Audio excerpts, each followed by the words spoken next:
You're listening to the Soju Sessions on the Soju Talk Nation podcast feed. This week, on April 8th, we had a comeback from Stacy with ASAP, and it got me to think about Gen 4 girl groups, and specifically the ones that have released music over the past 6 months to a year, and what that meant for their development as people moving into adulthood, going from teenagers to young women, and how does that form our identities through socializing and interconnectedness. The pandemic year has been historic. We've all been isolated, and yet the internet has allowed us to connect in ways that I didn't think possible 10, 15, 20 years ago. Yes, there were times where we could jump into a chat room, jump on a forum or message board, but because of the circumstances of this year, I do feel like all of that has been heightened, and we're all just starving and looking for interpersonal connections. I bring on OP from The Nation, and he talks about socializing online, whether that's with his classmates and his peers, to all of the people that he's met at the Soju Talk podcast Discord, and what that really meant for developing and growing your fandoms, especially towards Weeekly, and how he found them through the main show with Doug, Warren, and Anita, and all the different people that have helped encourage them to feel a certain kind of way, to feel a certain kind of fondness for this group. And for the last segment, Therese joins me to talk about AESPA and technology and what that means about progress, whether that's in K-pop, technology, entertainment, and the uses of virtual reality and augmented reality to progress the medium forward. Without further ado, you're listening to The Soju Sessions, Episode 2.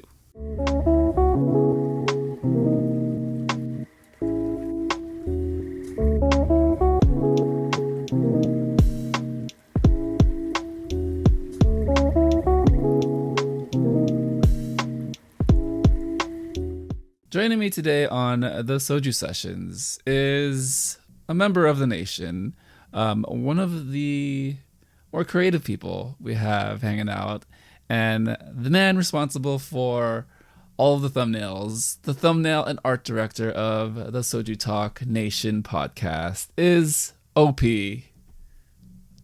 Hello, everyone. I'm OP. Happy to be here. Welcome. Yes. How are you today, OP? I'm good. I just woke up. It's like 11 p.m. But I spent the day watching WrestleMania. It's WrestleMania weekend. So I'm good. How about you, Crispy? I'm doing well. Yeah, I saw a lot of things about WrestleMania posted in the past couple of hours. I think it happened overnight for West Coast, if I'm not mistaken. I saw a lot of it on the Twitter feeds and just everything. How was it? Was it everything that you expected? Did it live up to the hype without a crowd? They have a crowd though. Like it's the first time that they have crowd in a while.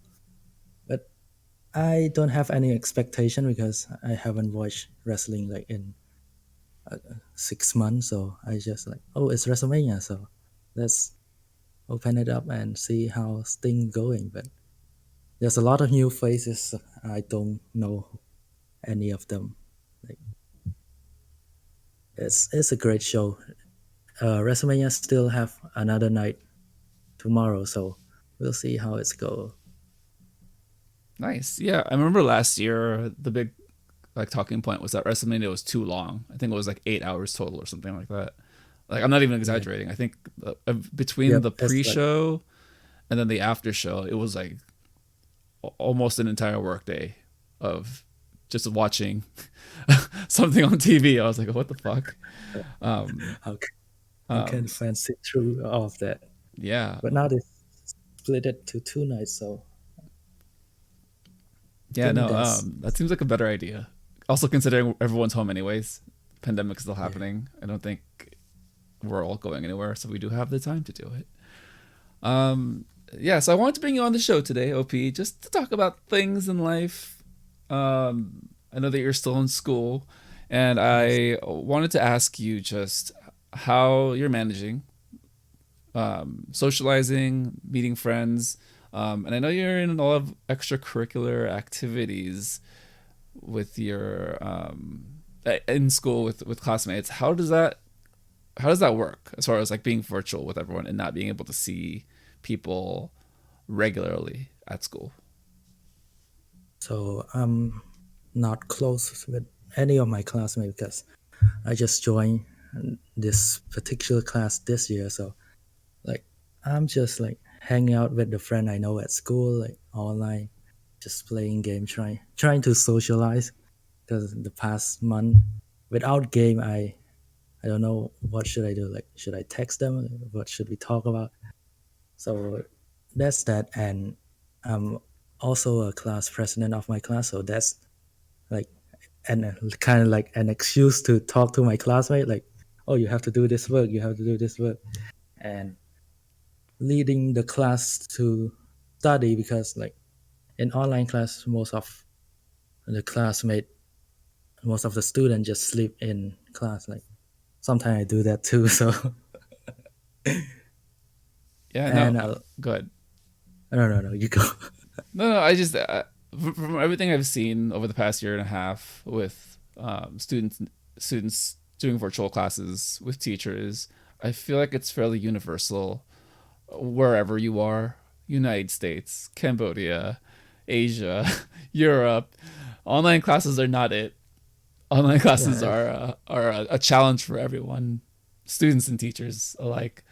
Um, but yeah, I always just wanted to get like your insights and thoughts of like how you feel like your social skills and like being around people has changed in any way now that you've uh, been primarily online for every aspect of everything you need to do for the past year.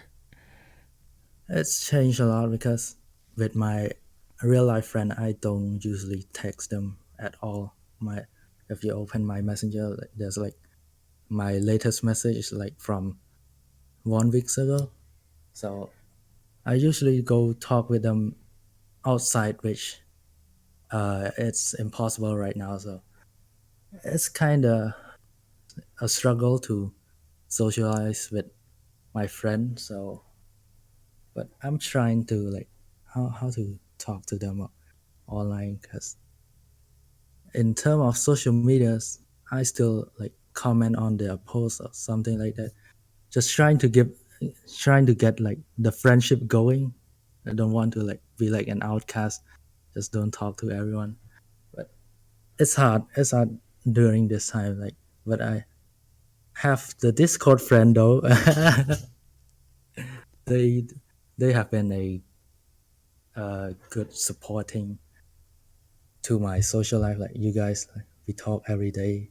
Sometimes I would not sleep and be at like 3 a.m. and still have friends to talk to. Like that's an amazing thing because before like from 11 p.m. to like the morning, I don't have anyone to talk to. Just sitting there watching anime or playing game, being alone as always. But now I have friends, so it's very how should I say it? Very it's reassuring that I have someone to talk to as always. So it's good. Social life so far in this pandemic is good. Yeah, I think it's just really interesting how we're all growing up in a very unique time, regardless of how old you are, right? If you're someone a teenager in school and you're going into adulthood, kind of that slow process into 18, 19, 20, it looks really different over the past year because of the pandemic, because of being isolated, and because of what the internet now is capable of doing as far as connecting people. Um, like you said, there are some challenges as far as needing to see people in real life and now no longer having that option. But I think we've all experienced a lot of the positives together. Everyone on Yeah. Discord absolutely has become great friends. And I Yeah, did in want to tie terms this into kind of a conversation about Gen 4 girl groups. shit. Kind of an interesting segue, but I would say like it's still pretty pointed in that Gen 4 girl groups are currently are probably closer in age to yourself, would you say? Some of them like younger than me. It's weird how they are so successful and I'm here just studying. Yeah. Well, I mean, it's hard. I mean, I understand it's hard not to measure yourself against what a younger person or a person who's around your age is doing currently. But I mean, we're all set to a different path, and hopefully, we'll get to a place where we can be content with our lives and our choices. But I wanted to bring up Gen 4 girl groups because I feel like they are growing up at a time very similar to a lot of the members on the Soju Talk Nation, whether that's on the internet or whether that's through kind of this adjusted way of socializing and meeting people.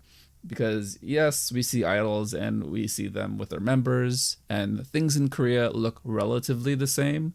But considering how they connect with their audience globally through the internet, how that's become like the main way to connect with people from across the world, I just think it's interesting that we're kind of in an age where everyone is on the same way of connecting with people. And me personally, I don't know what that's going to do for people's social lives and mental health, but I do feel like there is a more connectedness than ever before. And that brings me to Weeekly, one of your favorite girl groups. And Yes. I mean, let's just start. Like, how were you introduced to the group, and what was it about them that really drew you in? I was introduced to the group by the podcast, of course. Just listening to a random episode of podcast and then Doug just starting to the weekly thing. And yeah, so I know the group, but no, I have no plan to support them at all. But one random night, it's 12 a.m. KST, which is 10 p.m. for me. They released their debut song, Tag Me, and I saw it in MV release in the Discord channel and just click it and goddamn, the song is so good and it became one of the main songs that I always add to my playlist for the next couple playlists. So and then I think when I officially stand them is where the second comeback came, Zigzag. I watch a lot of variety show that they are on, so became a stan and of course became a sim. Yeah, Weekly falls into the category of the Gen 4 girl groups that have just debuted over the past 6 months to a little over a year now, I think, for them. And I think they fall into a really interesting category of specifically their music being bubblegum and very different from the edgy girl crush dark vibes from that's been very popularized across other groups. And I do think Yeah. there's a youthful like freshness to their music that's just so different. And I feel like that's something that we've everybody on the Discord have really latched onto, really found a reason to celebrate and connect with other people. And I was just curious for your experiences on Discord and the internet, and just how we've all adapted and kind of like forced ourselves to like to meet people online. How has the Discord experience grown your fandom with Weekly and your desire to wanting to learn more about the group?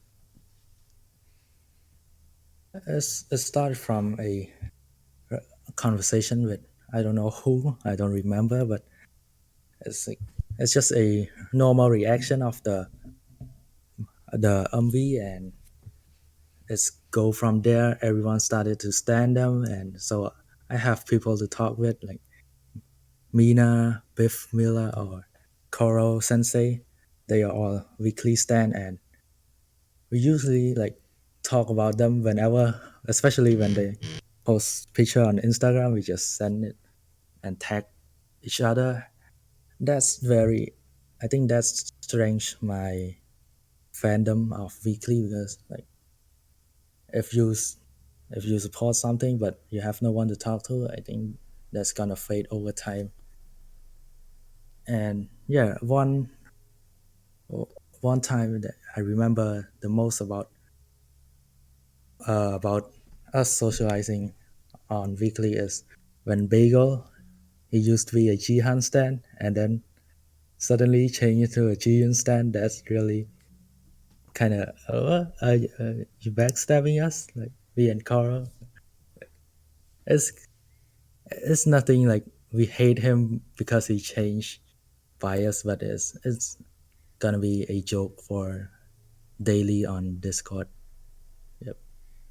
I feel like moments like that very much like simulate what it's like to just hang out with friends in real life, where you go to school, you know you go to school, you go to class, but then it's really the moments in between that like stand out the most, where it's like, even like, say for example, it was like a movie or a TV show, or like a K drama, and you guys like simp over a certain character, and all of a sudden like your favorite character switches, and you have those small moments of antagonizing each other and like talking shit to each other.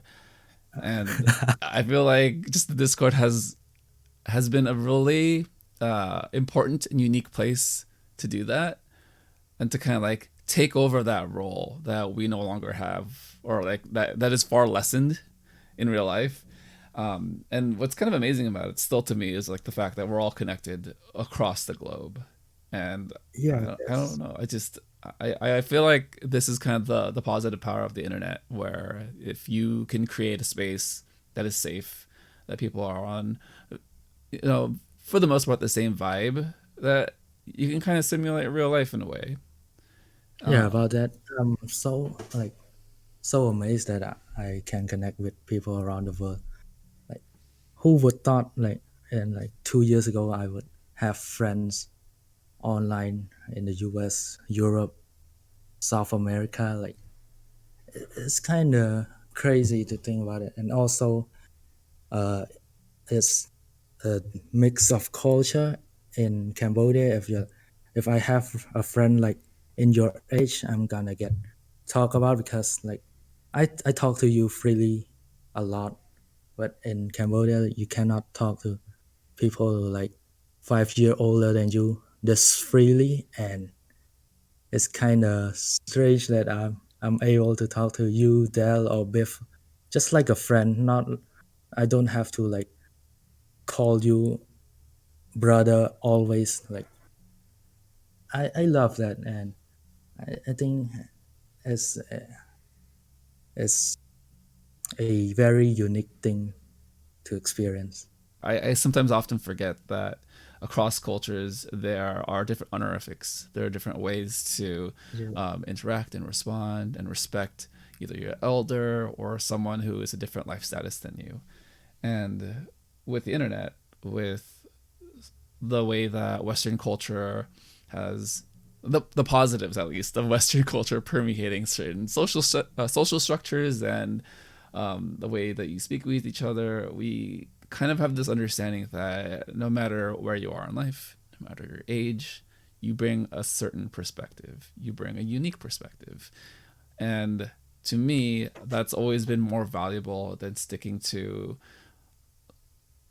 arbitrary forms of respect only to diminish and to discard someone else's thoughts. And I mean, I can see why certain cultures maintain those structures, but we're also at a place where I'm not seeing you day to day. Like, there's no, it doesn't necessitate that like you bow to me like every like time I see you. Like, yeah, perhaps if we were living in a culture where we see people and interact with people in real life and have that face to face, there is a level of I guess level of respect that needs to be maintained. But at the same time, like, we're on the internet now, and because information travels so quickly, we kind of need to like create shortcuts in how we interact with each yeah, other to kind of like get the most and best out of each other. So yeah, that's, I mean, I never really thought about it that way until you mentioned it, and is really interesting how we've all kind of adjusted in a way that I wouldn't say like is a Western or like United States way of like interacting with each other, but it does feel like it's far more similar to how I would interact with just another person here in the States. Moving back to Weekly, and you did mention that Bagel is a traitor, and Bagel, at one point really loved Jihan and then Jiyoon, and he can't make up his mind. He's the big simp for everything and everyone in Weekly. Who's your favorite member in Weekly? Favorite member Weekly, of course, Jihan. She is like she just give a like fresh vibe than the other member. Not like the other member just boring, but like everyone just like, oh, I'm this girl, I'm cute and also swag at the same time. But Jihan is just a cute bubblegum girl, and she is also everyone already call her a orbit representative. She is a big Luna stan, and I just love her vibe. Whenever she's around, she just smile with that gummy smile and just give a happy vibe. Whenever you're down, just look at Jihan video or something. Yeah, I think one of my favorite memories of her was, I forget which show it was, but they did a variety after Tag Me, and Eve was the host, and that's when all of the members of Weekly just collapsed and like could not believe that they were on the same show as her. And then I think Olivia Hayes, she sent in a video, and they all started crying, and it was just kind of amazing, just like how much of a fan they were of someone who, I mean, yes, like in Korean culture, like being 3, 4, or 5 years older is a big deal. But to me, like I still see them all as peers. I mean, I'm also Yeah. like 90 years old, so to me, everyone around that age is about the same age. But I do think it's really interesting, like you said, like it kind of ties back into like this honorifics and like respecting your elders. But then to me, it's just like they're all on the same journey and the same path together. It's just how they go about doing it and their own personal experiences and what moments mean to them really make me connect to the people who they are. So again, not to say like that we have this fantasy of like these idols and like attaching ourselves to like the people behind them, but it's nice to see moments like that humanize them and show that yeah, they are just kind of They're just the it is same kind of as just us. a life journey for them. Yeah. Sorry, Opie, you were gonna say something? I'm just saying they're just the same as us. Yeah, truly. I mean, they are just the same as us. They just happen to be in the spotlight, in front of a camera, doing music, doing entertainment. And I think those pressures and being under that microscope is hard. And we just have to remember that Korean entertainment and the idol life is very different than like someone making it big in the United States, because the pay structure, the contract structure, whatever for any number of reasons, I feel like idols, unless you're like one of the top tier groups in like history, are all relatively the same and probably far closer to us than we realize. Yeah, just wanted to put that Yes. out there. Do you have any closing thoughts about Weekly and your experience with the fandom on Discord? My close. Yeah. Just hoping everyone who listen to this podcast who hasn't uh, support Weekly yet, go support Weekly and join the daily. And if you need someone to talk to, like you want someone to talk to about Weekly, there's a lot of daily in the Soju Talk K-pop podcast Discord. So join and talk with us. I will always be here. If I'm awake, if I'm sleeping, you cannot talk to me. Yeah, just join us and talk. We there's there's gonna be always one daily online. So join us. Yeah. Oh, one more quick thing I forgot to mention. What is your favorite variety moment from Weekly? Favorite variety moment? There's a lot of moment, but Jihan dancing with one of Luna member. With That's gonna Eve, be yes, that's my favorite moment because yeah. Eve is my favorite Luna member. My God, that lady can dance. Will collide. She just still because I think I mentioned to you before, like I have a affinity for main dancers. Just when Eve dances, man, she just kills me. It just hurts so much because I love her. Sim. This is turning into a sim session. It's fine. Well, thank you, OP. I really appreciate you coming on to have a quick chat. Yeah, everyone stand Weekly, and everyone hit up OP on Discord because I'm pretty sure his phone is full of nothing but Jihan pictures, and Wait, what? No. yeah, he probably needs to like back that up on a file because he has been known to lose his phone in water before. So, God damn it. Why do you have to bring that up? all right. Well, thank you, OP. Really appreciate you joining me today. Thank you for having me. Like it's awesome to be on a podcast, not the dumpster cast. Like this is a well structured and it's it's a different experience. So yeah, thanks everyone for listening to my horrible English and my horrible grammar. Hope to be on this sometime soon again. And coming up now is a member of the Soju Talk Nation who has been very active on social media. She opened up the TikTok Soju Talk fan. She is an influencer. We have Therese. Good morning, Therese. Good morning. All right, so behind the scenes, kind of a peek behind the curtain. We're recording this on April 11th, 10:20 a.m. Pacific Standard Time, which makes it about 1:20 a.m. Eastern Time. Therese is still just now waking up. So safe to say that she is a degenerate. She participates in degenerate hours, doing only God knows what. So welcome to the show. Welcome to your Sunday morning conversation, Therese. Oh, I'm glad to be here. Okay, well, tell everyone what you were doing at 4 a.m. Well, we started a new D&D sort of one-shot campaign on the server, and we were making characters, and then a few of us went out to watch Kingdom. Then we were watching Kingdom, and from that, I ended up watching GOT7 music videos, and from that, I ended up watching Day 6 music videos because, the JYP just goes on loop. And, it was 4 a.m. I didn't know what happened. Here I am. Well done. You did it. This leads very perfectly and very seamlessly into kind of the reason why I wanted to have you and OP on today. I just had OP on earlier talking about friendship, talking about connectivity across the globe through Discord.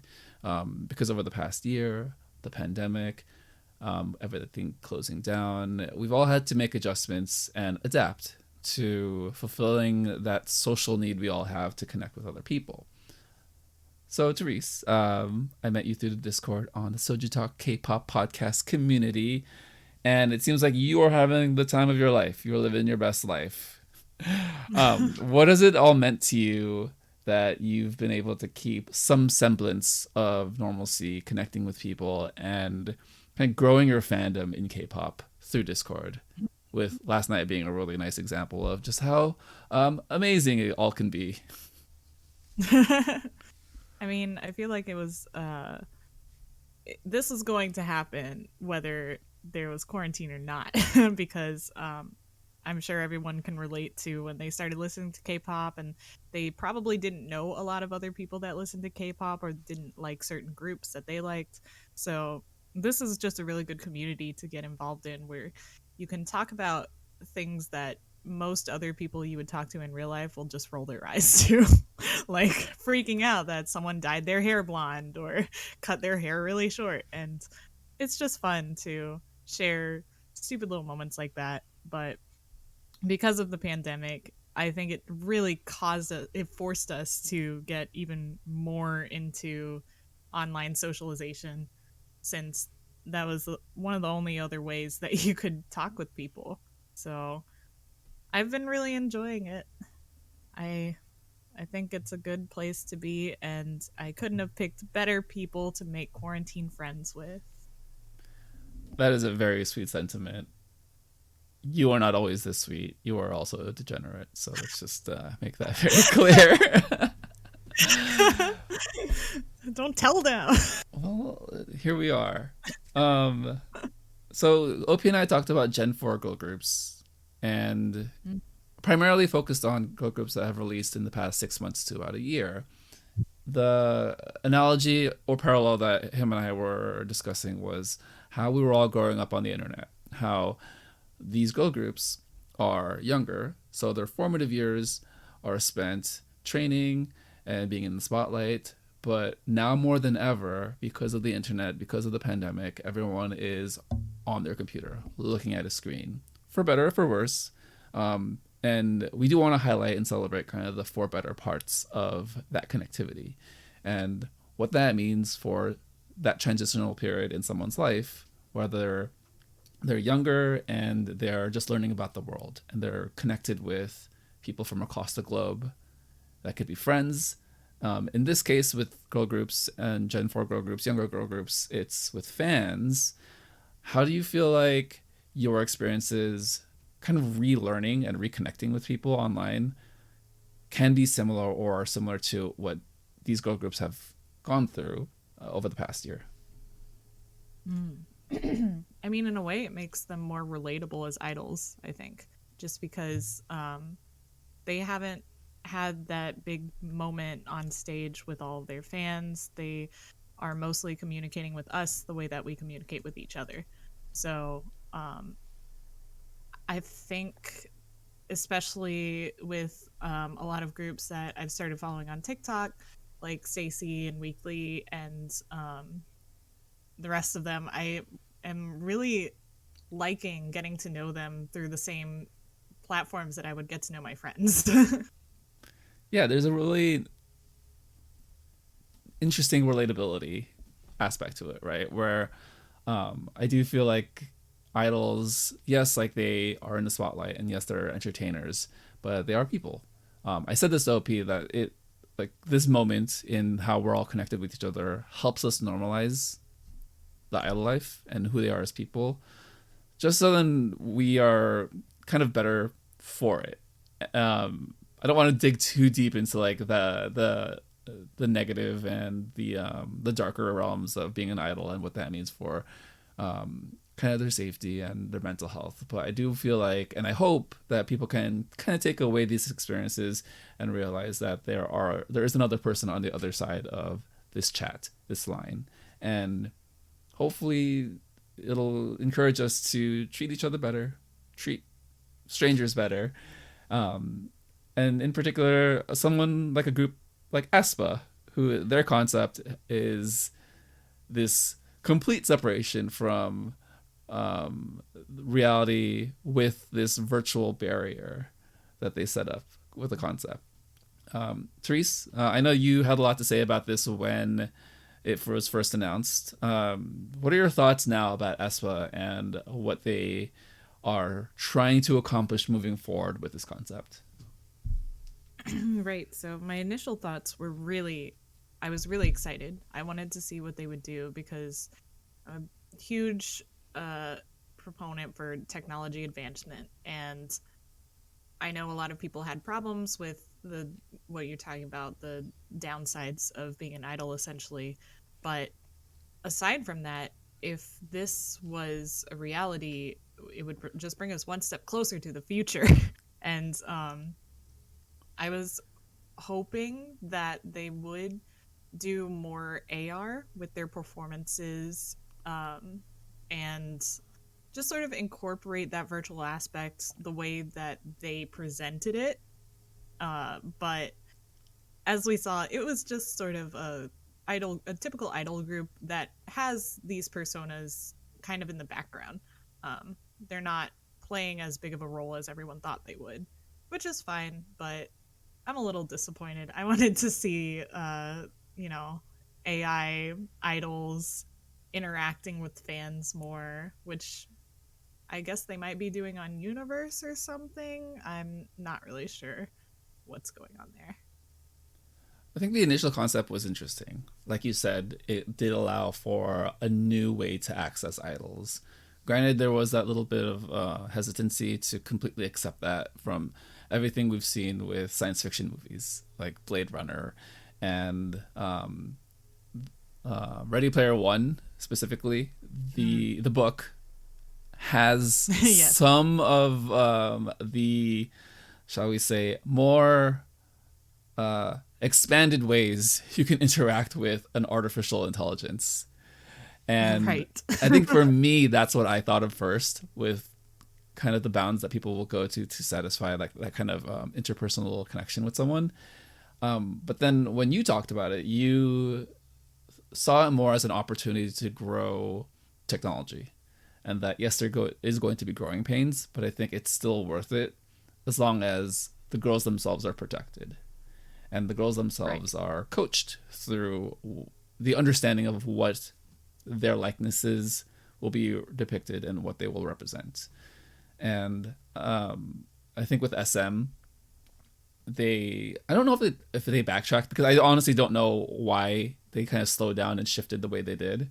But it does feel like they are not going as full steam ahead with this concept. That could be for any number of reasons, like you said, with Universe, and then perhaps partnering with another company and figuring out a different avenue to this. But it could also just be a pivot, right, with kind of the fan response and the global response to really being unsure of this type of access to another person's likeness, which is fine. You know, a company has the right to change their mind and to change the strategy to however they see best fit. So I am totally okay with it, but I do think if it's not AESPA, it could definitely be another group in the future, because we're probably not too far off, considering all the advances we've made with connectivity with people, and now VR, AR, and these avatars that we're creating online through K-pop. So moving on now to... go ahead. I think it's definitely... well, what I believe happened was the company was they had this grand idea and they were going to follow through with it, but they didn't have the talent to do all of the technological advancements they wanted to, or the budget. Because I think it was obvious from the Universe app that they really aren't doing great technologically. So upsetting, but maybe they'll get there in the future. I totally forgot about just how much of a debacle Universe was until you mentioned it. Yeah. You got on Universe, right? What was your experience with it? And kind of just like recap all that. I only heard about the experiences from other people. Yeah. But I was in the early beta Weverse side, and that was clunky as well. I think they're all kind of figuring it out. Which is, it's so interesting, right? Because on the one hand, their hardware from Korea has been pretty excellent for the past 10, 15 years. It's just like on the app side, you would imagine that they would take a lot of cues from how the United States and United States companies have developed that infrastructure. And it does seem like now implementing it the way that they're trying to do on this mass scale, there's a lot of issues. It almost seems like they're trying to reinvent the wheel, because social media already exists, but they're kind of trying to make their own, and it's not working as well, rather than going off a template or something. So it does feel like they are trying to do a lot of things at the same time and then being unsuccessful at it. And I mean, power to them for being ambitious to try to essentially create like a social media platform, and then also incorporate idols, and then also furthering the technology with AR, VR, and like avatar people. But I mean, you kind of just have to do one thing really well first, and I don't think they ever had an established infrastructure for any of this, right? I mean, I could be wrong. I just don't follow it as much as like other people, and especially netizens, but it just felt like they were trying to do it all at the same time, and here we are, just kind of left with questions. Yep. Yeah. Well, let me ask you, Therese, because you have a degree in science, You are One qualifying factor. yeah, you are a qualified professional. What do you see as kind of the evolution of technology with regards to fan interaction with idols? I'll say generally, I saw a lot of people going towards VR when I don't think that's, what we should be striving towards. I think the AR is more important because it grounds you, but it also keeps you um, in a fantasy world. And if you don't know the difference, VR is just virtual reality as opposed to AR, which is augmented reality. It's basically like when you put on Google Glass and you can see a Pokemon in front of you that isn't really there, but they're in your environment. So, yeah, I think uh, with respect to K-pop, that's a really important thing to use because, I mean, we've seen how the stages have progressed this past year, and they've done these crazy things in music videos, like that Rain featuring Chang'e music video where they had the papers falling around them, and then they just stop midair while they're dancing inside.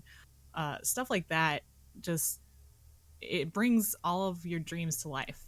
So I think that's something to look out for is more AR technology, and even like at concerts and stuff, you can take pictures with your idols using the same sort of stuff.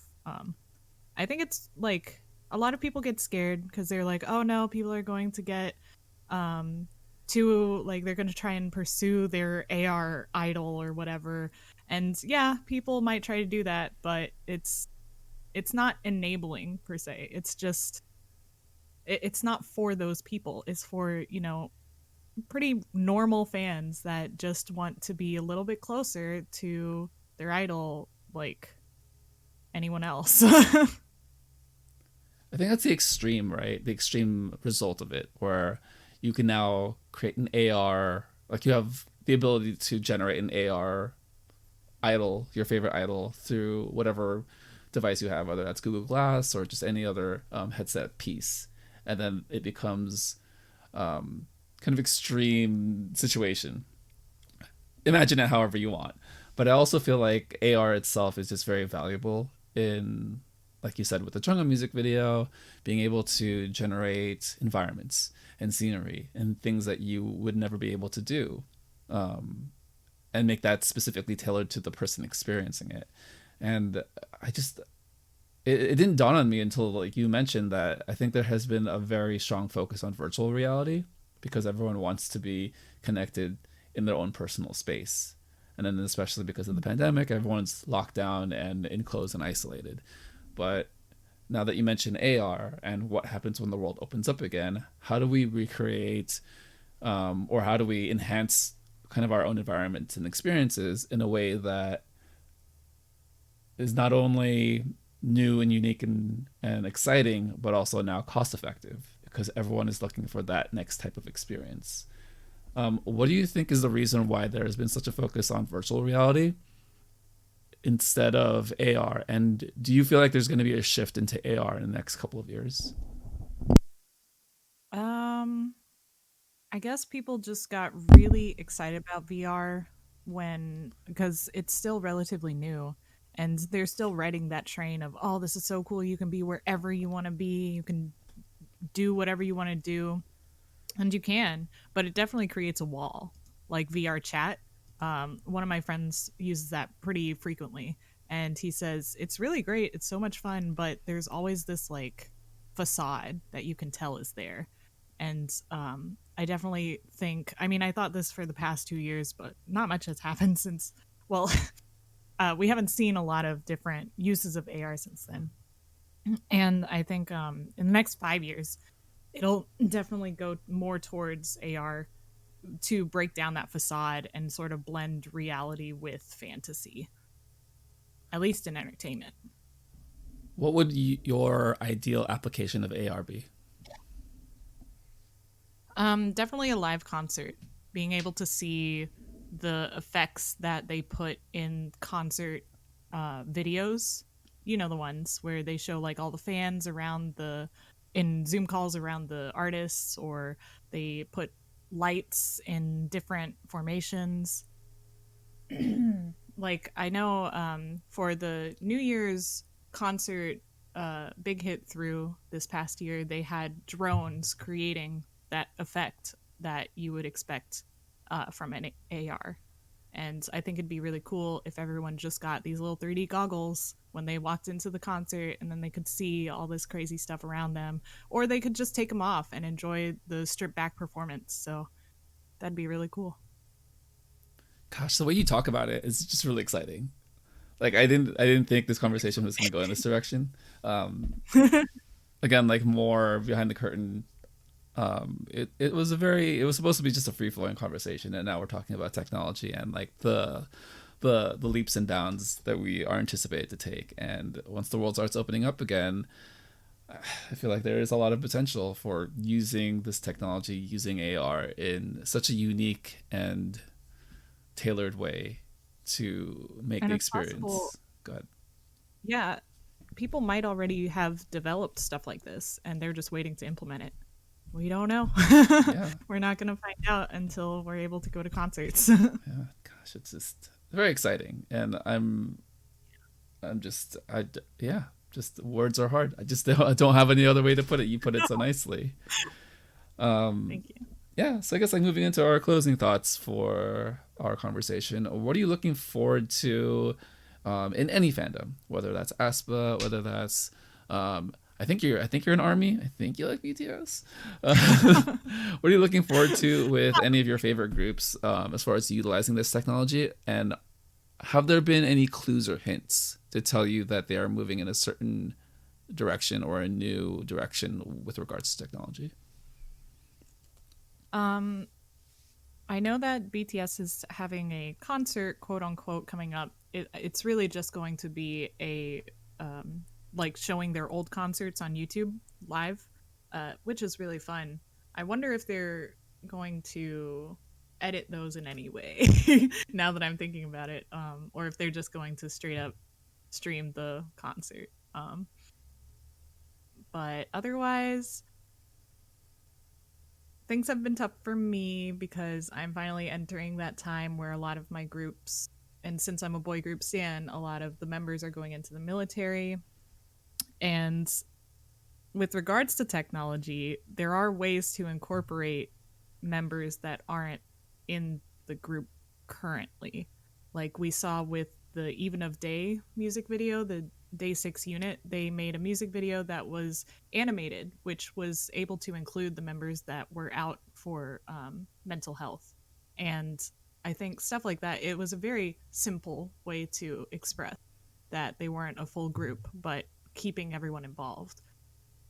Stuff like that would be really sweet. Or I know that there's got to be a lot of groups that made pre-recorded material these past 2 years, and they're just waiting to do something with it.